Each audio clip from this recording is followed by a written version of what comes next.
Today is our Week 4 AD podcast, and we're talking all things Lebanon Warriors with AD Keith Pantling. Keith, how are we doing this morning? Great. April 22nd here. So we right in the middle of the spring season. So things are moving fast, a lot of logistics and things. And then as the season comes to an end, you start prepping for next year already with some of the higher level stuff. So busy time, one of the busiest times of the year. Yeah, no question. The nice thing is, hopefully the weather will hold this week. We might have one rain day this week, but teams are getting to play and getting caught up, and with some of the selections for tournaments start this weekend for certain sports. So let's jump right into baseball. Let's talk a little bit about them, and they were able to get the nice thing in. They were able to get in 4 games. Well, looks like they might have had 5. Did they play Saturday against LaSalle? Did that get in? I just didn't see that. Did. Yeah, they got Saturday in against LaSalle. Picked up 2 conference wins last week. Have another tough road this week. They'll have Kings twice. They get to head out to Day Air Ballpark, which is always fun, the Dayton Dragon Stadium. On Wednesday, they'll play Kings. They'll play Kings on the road Friday. Of course, this is all weather dependent. Sure. And then today, on Monday, they'll host Walnut Hills. So, yeah, right in the middle of league play. We throw some non-conference games sprinkled in here, but we're back on track in terms of the weather contingency, and just grind out another 10 games before the postseason, and off we go. Pitching. When you get this good weather, you gotta have pitching and keep on playing. Isn't it nice? Yeah, it's funny. The first few games of our season, we were hitting the heck out of the ball and then giving up a lot of runs. I think it was good to see. We lost 4 pitchers, maybe even 5 that had we relied on heavily last year when we made some deep runs. So really only had 2 pitchers that had meaningful innings returning this year, and 1 not a starter. So it's really been good to see the young guys kind of get settled in, having seen some meaningful varsity innings, and the complete change kind of in our ability to keep teams' runs down. So it was kind of football scores early in the season, and now you're getting some of those juniors. You're getting a good 4 or 5 innings out of them as starters, and then Mitchell Hodges, who was more of a spot guy last year, now in a starting role, and he's going deeper. Grant Kiefaber doing a great job, but then these juniors stepping up, especially with a lot of our injuries in the field, just getting a lot of meaningful reps. So the future, I think, is bright for a large portion of the program, and they'll mesh together to see if they can't make a run here in the postseason. The nice thing with the non-league games is those guys that don't necessarily get the league innings, it gets them out on the bump. They can throw some innings, and try to impress the coaching staff that, hey, if you need us, in league play, when you get a bunch of games in, you can have confidence to put us in a league game. Yep, absolutely. And we're no shortage of quantity here. We're just trying to identify who the most quality pitchers are. So it's been a pleasure to see kind of that evolution of the bullpen, so to speak. Isn't it nice the premier baseball parks in the area, Florence Y'all, UC, Xavier, Reds Youth Academy, Dayton Air Ballpark, that they allow high school teams to play? It's just got, that has to be a jewel on the schedule for the players and the coaches. Miami University, to get on those parks and get to play on a premier stadium. Yeah, it's awesome. So we actually played at Xavier on Friday against Walnut Hills, and then Saturday we hosted LaSalle, but then this week we go to Day Air. So it's a great experience for our kids. Yeah, best of luck to them this week. Hope they get all the games in. Let's stay on the field, and let's talk softball. Another busy week ahead for them. Looking ahead, but let's talk a little bit about last week. How did things go down at Ashland at the Wendy Spring Classic? Yeah, they faced some stiff competition. Coach said they had faced some really, really good lineups. Maybe not the most powerful pitching that they'll see, but some really good batting lineups. So he was really pleased with their defensive performance.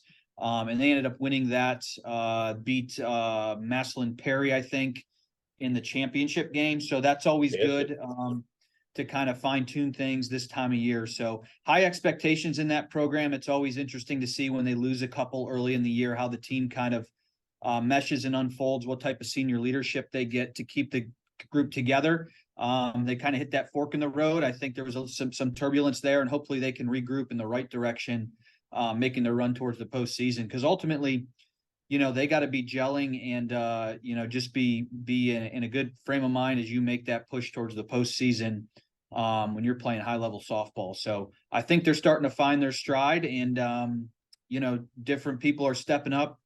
You have the names at the top that are going to continuously be there. Ella Tubner, stats wise, Tegan Uhl, Jane Leisinger's having a great year so far. Sophia Scheidler on the mound. So they just got to keep working hard and try to be playing their best softball at the end of the year. Yeah, that's fantastic. A busy slate this week. Hopefully they get them all in. We've got West Claremont coming over tonight, traveling to Loveland on Wednesday, traveling to Little Miami on Thursday, and then a double Friday at Summit's Athletic Complex right off 71 there, and then a big one at Mason on Saturday. So getting ready for tournament time, and it's a nice schedule this week. So best of luck to them this week. Let's go boys lacrosse. It's currently 7-2 with looks like a busy week with 3 matches at Anderson tonight. Yep. See, host Kings on Wednesday and travel to Little Miami on Friday. So a busy schedule. 3 is a lot for lacrosse. They've won 7 straight, so really proud of that program. Remember talking to coach coming in, just unsure of losing several seniors, just how things were going to kind of pan out. There's kind of a good balance in terms of the different grade levels that are contributing right now, which is a good thing as you look into the future of the program. But you look at kids like Bryce Warmeyer, is just a freshman stepping up and contributing. They've been really fun to watch. 7 straight, and they had the one Kings circled on the calendar every year, and Kings has one of their best teams that they've had, and competing, for the top spot really in the region. So I know the kids are fired up about that one, and they'll go to Anderson tonight. That's just a 6:00 game. There's no JV game tonight at Anderson. So that change just happened here on the fly late last night. Okay. We're it's been fun. They're a good group. They're exciting to watch, and anything can happen here. I know one of the third-party rankings just kind of came out and had us 8 or 9 in the area, which is big for us, and we can continue to grow the program. Yeah, outstanding. Best of luck to them. On the girls' side, they're having a great season as well. They have they have 2 matches this week. Tuesday, both home matches, hosting Anderson on Tuesday, hosting Kings on Thursday. So best of luck to them this week. Yeah, and I was just looking up some statistics there. Grace Flora leads the league in assists, and Alexa Cool has been a scoring machine for us with 31 goals. So they're also a very young program, kind of up and coming. They had 2 tough losses last week in conference, but looks like some winnable ones coming up here for them. Kings is another elite level team that they have this week, but we'll be ready to play and give it our best shot come Thursday against them. Fantastic. Best of luck. Sounds like exciting. Boys tennis, I can't believe the Coaches Classic is this weekend. They have a full slate Monday at Northwest. Kings comes over on Tuesday. Have to travel to Turpin on Thursday, on the road at Milford Friday, and then the Coaches Classic on Saturday. So it's Saturday's an awesome event that our kids really look forward to. So I'm excited. Today, since they are home, we have baseball and varsity softball home. I'm going to get a chance to get out there and watch them today. So weather's looking good, and tennis, like we always talk about, is a bit of a sprint. They'll be in postseason play in no time here. The first of all of them to kind of get going in the postseason. Yeah, best of luck. Hopefully the weather holds and they can get all of those matches in.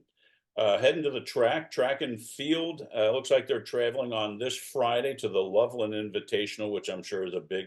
Is that a ECC only invitational, Keith, or is it more? No, that's their regular invite. The ECC only ECC championship track meet is hosted by Anderson in a couple of weeks. Okay, so looks like they travel to Loveland on Friday for a big invitational. So best of luck to track and field on Friday. Looks like it's gonna be a nice day.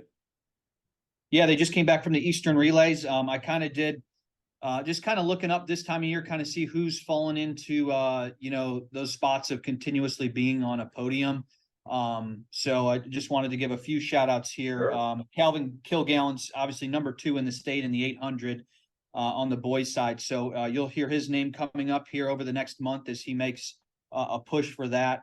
Zay Davenport in the 100 and 200. On the girls side, Alexa Lane, 300 hurdles. Hannah Glassmeyer in the 800 just went 2 minutes and 17 seconds over the weekend. Alina Wilson in the 1600, which is basically a mile, had a PR of 5:20.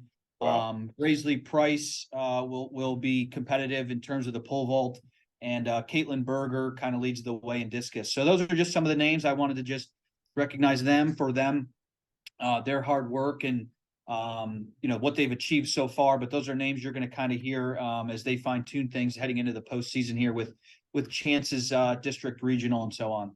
Yeah, it's great. Best of luck to them this Friday at Loveland. Let's wrap this week's show up on Sports Review.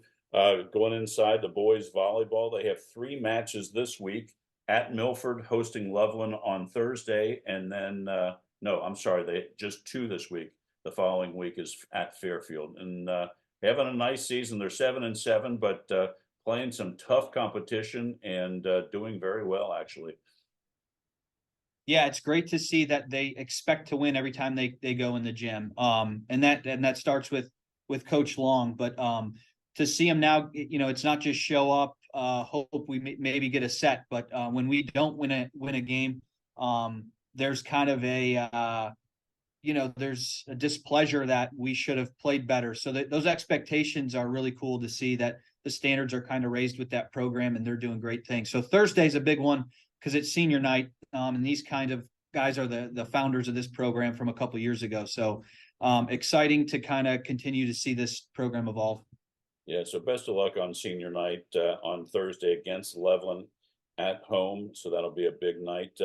Believe it or not, summer camps are right around the corner. Registrations are open. And I know before we signed off today, you wanted to give a little shout out to the summer camps. Yep, I got little ones, and I know it's tough navigating and finding everything. So we set up a nice little page. All of our coaches in the booster organization and things run various camps for the different programs. We have a one-stop shop at LebanonWarriors.com/camps. There are links there, dates, links to registration, everything you need to know for the various summer camps that happen here at Lebanon City Schools over the summer months. And we just encourage you to stay local, get involved with our programs, and come to our awesome camps. Get to know our kids and coaches.